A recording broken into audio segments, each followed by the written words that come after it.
সমুদ্রে বেড়াতে এসেছি আর কাঁকড়া হবে না সেটা হয়? কাঁকড়া খাওয়ার মজাই আলাদা। যারা যারা কাঁকড়া লাভার আছো কমেন্ট করে জানাও। দেখো কাণ্ড, আমাকে না দিয়ে কেমন গপ গপ করে খাচ্ছে। আমিও বা কম কিসে যাই, খাবোই খাবো কাঁকড়া। আহ, দুর্দান্ত। হ্যাঁ, সকালে যখন দেখেছিলাম আমি, তার মাঝে চায়ের ছবি ভিডিও নিয়ে নিতে থাকলাম, কারণ কিছু তো একটা রাখতে হবে যাতে হোটেলের রুমে ফিরে গিয়ে আবার পোস্ট করতে পারি। তো চা খেয়ে নিলাম আর এই দাদাকে আবার পেয়ে গেছি। দুপুরে উনি একটু বলতে চাননি রেসিপিটা, এবার পাকড়াও করে নিয়েছি।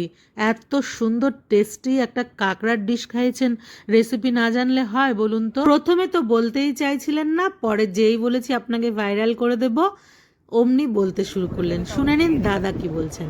খোলসটা তুলে দিলেন, আর কিছু করার দরকার নাই। আচ্ছা, তারপরে কড়াই বসালেন, একটু তেল দিলেন, হলুদ একটু দিলেন।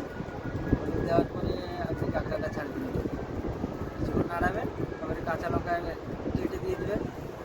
তারপরে আপনি দিবেন তোমার গরম মশলার গুঁড়ো আর ধনে গুঁড়ো আর জিরা গুঁড়ো, প্লাস পরিমাণ মতো একটু লবণ দিলেন। তারপরে টমেটো কাটা দেওয়ার পরে আপনি আদা রসুন যদি গ্রেভি করা থাকে, পেঁয়াজ আদা রসুন পেঁয়াজের গ্রেভিটা থাকে পেঁয়াজ দিয়ে দেবেন। তারপরে নাড়িয়ে নাড়িয়ে একটু হালকা জল দিবে ফোটাবে। তারপর ভাজা কাঁকড়াটার মধ্যে দিয়ে দিয়ে একদম কষিয়ে নেবেন। দিয়ে তারপরে জল একটু পরিমাণ বেশি দিয়ে কাঁকড়াটা ভালো করে ফুটিয়ে দেবেন।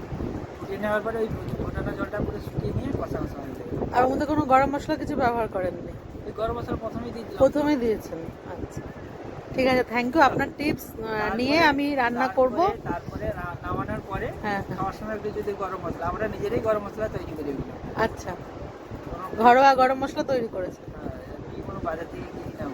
আচ্ছা তারপরে একটু সস দিয়ে দিবি, টমেটো সস কষার সময় আচ্ছা আচ্ছা। হালকা একটু হয়ে গেল।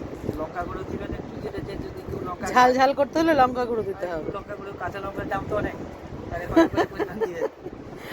তো পরিমাণ যেটা থাকে দেওয়া হয়। তারপরে যদি কেউ অতিরিক্ত লঙ্কা খাবে বলে তখন একটু গুঁড়া লঙ্কা দিতে হবে। ঠিক আছে, আপনার টিপস মেনে আমি বাড়িতে তৈরি করব আর আপনাকে ফোন করে জানাবো কেমন লাগলো রেসিপি। টাটা। কখনো যদি এই ভিডিওটা আপনার হাতে এসে পৌঁছয় আর এই দাদাকে চিনতে পারেন, আমার ভিডিওটা অবশ্যই তার কাছ অবধি পৌঁছে দেবেন। এটুকু দায়িত্ব আপনার হাতে তুলে দিলাম। আর সব শেষে আমরা হোটেলে ফিরে এলাম, আবার সুইমিং পুলটার কাছে গেলাম। কি মায়াময় লাগছে দেখুন, দুর্দান্ত মায়াবী একটা ক্লিপ তুলে ফেরত এলাম রুমে।